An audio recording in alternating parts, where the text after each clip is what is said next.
Mengatasi emosi dengan stoikisme. Pernah nggak sih kamu bangun di pagi hari dan langsung ngerasa, hari ini kayaknya bakal buruk? Mungkin karena semalam kamu dengar ucapan yang nyakitin dari seseorang. Atau karena kamu udah berusaha keras, tapi harapan yang kamu tunggu-tunggu malah nggak jadi kenyataan. Atau kamu sendiri nggak tahu kenapa, cuman ngerasa berat aja. Segalanya kayak numpuk di dalam dada. Dan anehnya, saat kamu mencoba mengabaikan perasaan itu, berpura-pura semuanya baik-baik saja, justru makin terasa sesak. Semakin kamu dorong ke dalam, semakin dia balik mendorong keluar. Coba bayangin, saat kamu merasa cemas atau marah, kamu justru berusaha keras untuk menahan semuanya. Dan mungkin kamu berpikir, nggak boleh menunjukkan emosi ini. Nanti orang lain malah mikir aku lemah. Tapi semakin kamu menahan, semakin sesak rasa itu datang. Bahkan bisa jadi perasaan itu malah berkembang menjadi amarah yang lebih besar atau rasa cemas yang semakin melilit. Bukannya hilang, tapi justru semakin kuat. Kalau kamu pernah mengalami itu, dengar baik-baik. Itu bukan kelemahan, itu bukan tanda kalau kamu lemah. Itu justru bukti kalau kamu manusia. Karena manusia punya emosi, punya luka, punya beban, dan itu wajar. Emosi bukanlah sesuatu yang salah. Mungkin emosi itu terasa tidak nyaman atau bahkan sangat mengganggu. Tapi mereka adalah bagian dari perjalanan hidup yang tidak bisa dihindari. Setiap orang pasti punya saat-saat seperti itu. Saat-saat di mana rasanya dunia terasa sangat berat. Dan inilah yang sering dilupakan banyak orang. Menekan perasaan, berusaha keras untuk nggak merasa apa-apa, justru bisa membuat perasaan itu tumbuh lebih besar. Bahkan bisa menguasai hidup kita tanpa kita sadari. Tapi bukan berarti kamu harus selamanya terjebak di dalamnya. Ada cara untuk keluar dari belenggu itu. Bukan dengan menekan perasaan, bukan dengan berpura-pura kuat, tapi dengan belajar memahami dan mengelola. Dan disinilah stoikisme muncul. Bukan untuk mengajarkan kamu jadi kebal terhadap emosi, tapi untuk membimbing kamu supaya bisa berdiri stabil. Di tengah badai perasaan, stoikisme mengajarkan kita satu hal yang sangat penting. Emosi itu adalah reaksi kita terhadap apa yang terjadi di luar diri kita. Ketika kita merasa marah, kecewa, atau cemas, itu bukan berarti dunia benar-benar buruk. Itu hanya cara kita menanggapi peristiwa-peristiwa tersebut. Coba pikirkan sejenak, ketika seseorang berkata sesuatu yang menyakitkan, itu bukan perkataan orang itu yang membuat kita merasa terluka. Yang membuat kita terluka adalah bagaimana kita menanggapi perkataan itu. Apa yang kita pikirkan tentang kata-kata tersebut, bagaimana kita memberi makna pada perkataan itu. Begitu juga dengan kejadian-kejadian lain dalam hidup kita. Coba lihat cara berpikir yang berbeda menurut stoikisme. Bukan tentang menghindari emosi atau menekannya, tapi tentang mengambil kendali atas bagaimana kita meresponsnya. Misalnya, ketika kamu merasa marah, alih-alih menyerah pada kemarahan itu, cobalah bertanya pada dirimu sendiri. Apa yang benar-benar membuatku marah? Apa yang bisa aku kontrol? Dan apa yang nggak bisa aku kontrol dalam situasi ini? Seringkali, yang membuat kita kesal bukanlah kejadian itu sendiri, tapi bagaimana kita mempersepsikan kejadian itu. Stoikisme mengajarkan kita untuk membedakan antara apa yang bisa kita kendalikan dan apa yang nggak bisa kita kendalikan. Dan salah satu hal yang pasti bisa kita kontrol adalah respons kita. Marah? Coba tenangkan diri sejenak dan lihat apakah ada hal yang lebih konstruktif yang bisa kamu lakukan. Cemas? Pahami bahwa kecemasan seringkali muncul dari pikiran tentang masa depan yang tidak pasti. Dan kamu nggak akan pernah bisa tahu pasti apa yang akan terjadi. Bahkan dalam keadaan yang paling sulit sekalipun, stoikisme mengajarkan kita untuk tetap menjaga ketenangan. Dan ketenangan ini bukan berarti ketidakpedulian. Ini bukan tentang menjadi dingin atau apatis. Tapi ketenangan yang muncul dari pemahaman bahwa kita bisa memilih bagaimana merespons situasi apapun yang datang dalam hidup kita. Kebanyakan orang mencoba menekan emosi itu, disembunyikan, ditahan, diabaikan. Tapi kenyataannya, Semakin kamu menolak melihat, semakin emosi itu tumbuh dalam diam. Seperti bara kecil yang terus menyala, sampai akhirnya membakar dari dalam. Dengan stoikisme, kamu diberi alat untuk melihat perasaan itu dengan jernih, tanpa rasa takut.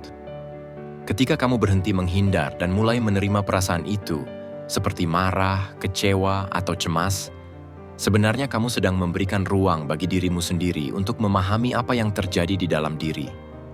Dan hanya dengan pemahaman itu, kamu bisa memutuskan untuk bertindak dengan lebih bijaksana, lebih tenang. Ini bukan berarti kamu harus jadi sempurna dalam mengelola emosi. Ini adalah proses, dan setiap langkah kecil yang kamu ambil menuju pemahaman diri akan membawa kamu lebih dekat ke ketenangan batin yang sejati. Jadi mulai hari ini, kalau kamu merasa marah atau kecewa, jangan coba-coba menekan itu. Terima perasaan itu.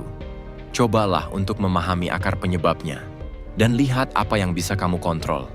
Karena ketenangan yang sejati bukan datang dari menekan emosi, tapi dari memahami dan mengelola perasaan yang datang. Dan itu adalah kunci yang bisa membawa kamu keluar dari belenggu emosi negatif. Stoikisme mengajarkan kepada kita bahwa sebenarnya kita tidak tersiksa oleh apa yang terjadi, tapi oleh cara kita memandangnya. Jadi langkah pertama bukan melawan emosimu, tapi menyadari bahwa kamu merasakannya. Karena emosi itu seperti sinyal, ia datang bukan untuk menjatuhkanmu, tapi untuk menunjukkan sesuatu.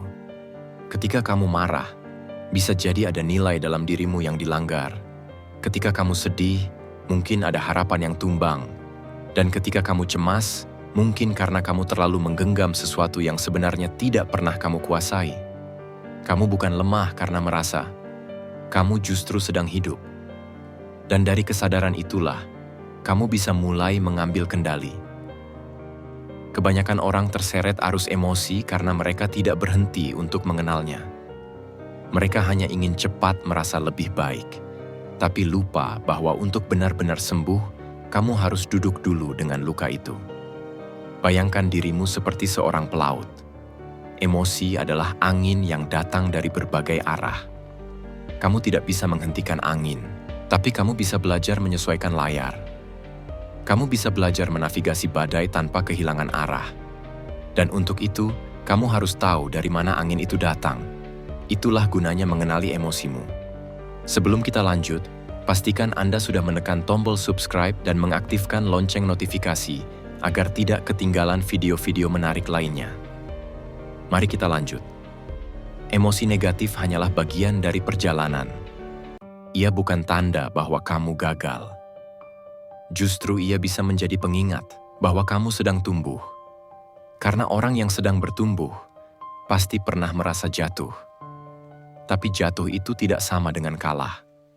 Kalah hanya terjadi ketika kamu menyerah untuk bangkit. Tapi kamu tahu, mengenali emosi saja belum cukup. Karena banyak orang tahu bahwa mereka sedang marah, sedang kecewa, atau sedang hancur, tapi mereka tetap terjebak di sana. Mereka tahu perasaannya, tapi tidak tahu harus berbuat apa dengannya.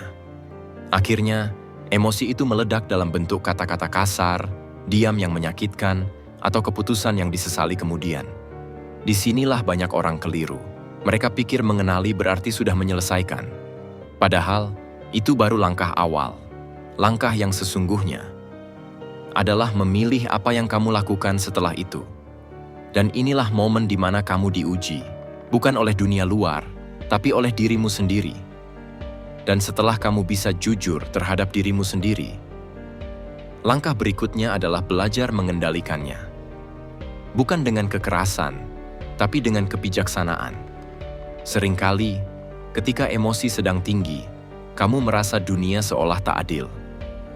Orang-orang berkata seenaknya, keadaan tidak berpihak, dan kamu merasa seperti tidak punya pilihan lain selain meledak. Tapi kalau kamu perhatikan baik-baik, sebenarnya bukan dunia yang membuatmu menderita, tapi rasa tidak berdaya atas apa yang terjadi. Rasa itu muncul ketika kamu mencoba menggenggam hal-hal yang sebenarnya di luar kendalimu. Kamu ingin orang lain mengerti hatimu. Kamu berharap semuanya berjalan sesuai rencana. Dan ketika semua itu tidak terjadi, kamu merasa kalah. Padahal, stoikisme datang membawa pesan yang membebaskan. Kamu tidak perlu mengendalikan semuanya. Cukup kendalikan dirimu sendiri. Dan disinilah letak kekuatan sejati itu tumbuh. Bukan dari memaksa dunia untuk berubah, tapi dari keberanian untuk bertanya, apa yang benar-benar bisa aku kendalikan dalam situasi ini? Prinsip stoikisme adalah, apa yang bisa dan tidak bisa kamu kendalikan. Ini prinsip inti dari stoikisme. Kamu hanya bisa mengendalikan dua hal, pikiran dan tindakanmu. Kebanyakan orang frustrasi karena mencoba mengendalikan hal-hal yang bukan milik mereka. Perasaan orang lain, masa lalu yang sudah lewat, atau masa depan yang belum datang. Padahal, kamu cuma perlu fokus ke yang bisa kamu kontrol. Responsmu, sudut pandangmu, dan pilihanmu. Ketika seseorang berkata kasar padamu, kamu mungkin langsung merasa marah. Tapi stoik akan bertanya, apa aku harus merespons dengan cara yang sama? Atau aku bisa memilih diam dan tetap tenang? Dan pilihan itu sepenuhnya ada di tangan kamu. Lalu bagaimana caranya agar tetap tenang saat hati sedang terbakar? Jawabannya ialah, latihlah pikiranmu untuk berpikir sebelum bereaksi. Berikut ini ada 3 poin latihan stoik untuk meredakan emosi. 1. Jeda sejenak. Ketika emosi negatif muncul, jangan langsung bertindak. Ambil jeda, tarik napas dalam-dalam. Kadang kamu nggak butuh solusi cepat, kamu hanya butuh waktu. Waktu untuk meredakan badai dalam pikiranmu. Karena seringkali, keputusan terbaik datang bukan dari ketergesaan, tapi dari ketenangan. Orang yang bisa memberi jarak antara stimulus dan respons adalah orang yang punya kekuatan sejati. Bukan karena dia tidak merasa, tapi karena dia tahu kapan waktunya melangkah dan kapan waktunya berhenti. Jeda bukan tanda lemah, itu tanda bahwa kamu sedang memilih untuk menang dengan cara yang elegan. 2. Refleksi diri. Tanyakan ke diri sendiri, apa yang sebenarnya membuatku marah? Apakah ini sepadan untuk membuat hariku berantakan? Banyak dari mereka yang hidupnya gelisah, bukan karena dunia terlalu keras, tapi karena pikirannya belum dilatih untuk damai. Dan disitulah refleksi bekerja seperti cermin. Kamu mulai melihat bahwa bukan orang lain yang menyakitimu, tapi ekspektasi dan keterikatan dalam dirimu sendiri. Semakin kamu belajar memahami dirimu, semakin kamu paham bahwa ketenangan bukan hasil dari dunia yang tenang, tapi dari batin yang matang. Refleksi bukan sekadar merenung, itu adalah latihan kesadaran, agar kamu tidak lagi hidup seperti daun yang hanyut, tapi seperti akar yang menancap kuat. Luangkan waktu menulis sebelum tidur. Tuliskan kejadian hari ini, perasaan yang muncul, dan pelajaran yang bisa kamu ambil. Ini bukan sekadar menulis, ini cara untuk berdamai dengan diri sendiri. Karena dengan menulis, kamu sedang memperjelas kabut yang menutupi pikiranmu. Kata-kata yang kamu tuangkan bukan hanya catatan, itu adalah pijakan. Dan dari sana, kamu bisa melihat pola. Kamu bisa mengenali luka lama yang belum sembuh, atau pelajaran hidup yang berulang tapi belum kamu pahami. Jurnal adalah bentuk percakapan paling jujur antara kamu dan dirimu sendiri. Dan percayalah, semakin sering kamu bicara dengan jujur pada diri sendiri, semakin dekat kamu pada kebijaksanaan. Dan ketika kamu sudah mulai terbiasa dengan latihan ini, kamu akan menyadari satu hal penting. Emosi negatif bukan lagi rintangan, tapi jendela untuk memahami dirimu lebih dalam. Dunia nggak akan pernah berhenti membuatmu kecewa. Akan selalu ada orang yang menyakitimu, keadaan yang tak sesuai harapan, dan momen-momen yang membuatmu ingin menyerah. Tapi stoikisme tidak menjanjikan dunia yang lebih mudah. Stoikisme menjanjikan kamu yang lebih kuat. Kebanyakan orang sibuk mengubah dunia luar agar sesuai dengan kenyamanannya. Tapi stoik, dia mengubah dunia dalam dirinya, agar bisa menerima kenyataan apapun dengan tenang. Dan ketika kamu mulai hidup seperti itu, kamu tidak akan mudah dikendalikan oleh kemarahan, rasa takut, atau kesedihan. Kamu akan mulai menjalani hidup dengan mata yang jernih dan hati yang kokoh. Emosi negatif tidak akan pernah hilang, tapi kamu bisa belajar bersahabat dengannya. Dengan stoikisme, kamu tidak sedang berusaha menjadi robot tanpa perasaan. Kamu sedang belajar menjadi manusia yang utuh, yang tahu kapan harus merasakan dan kapan harus melepas. Kamu bukan korban dari emosimu. Kamu adalah pemimpin dari pikiranmu. Jadi mulai sekarang, ketika amarah datang, ketika kecewa menghampiri, atau ketika harapanmu jatuh, ingatlah satu hal. Kamu tidak sendirian, dan kamu selalu punya pilihan. Kehidupan ini tidak pernah menjanjikan kemudahan, tapi ia selalu memberikan ruang bagi mereka yang mau tumbuh. Dan kamu sudah memilih untuk tumbuh. Dengan keberanian menghadapi dirimu sendiri, dengan keteguhan untuk tetap waras saat dunia terasa kacau. Itu bukan hal kecil, itu bukti bahwa kamu jauh lebih kuat dari yang kamu kira. Karena setiap kali kamu memilih untuk diam ketika bisa membalas, setiap kali kamu memilih tenang saat bisa marah, setiap kali kamu menahan diri, bukan karena takut, tapi karena sadar, itu adalah kemenangan kecil yang membangun kekuatan besar dalam dirimu. Dan ingatlah, orang yang paling bebas bukanlah yang bisa melakukan segalanya, tapi yang tahu mana yang layak ia kendalikan dan mana yang ia lepaskan dengan ikhlas. Maka jadilah seperti batu karang di tengah badai. Tak bergeming oleh gelombang karena ia tahu siapa dirinya. Jadilah seperti malam yang sunyi. Ia tidak melawan gelap, tapi menerimanya. Dan justru di sanalah bintang-bintang bersinar. Kamu sedang belajar menjadi pribadi yang dewasa secara emosi. Dan itu bukan perjalanan sehari. Tapi setiap hari kamu memilih melangkah, kamu semakin mendekat. Jadi teruskan perjalananmu.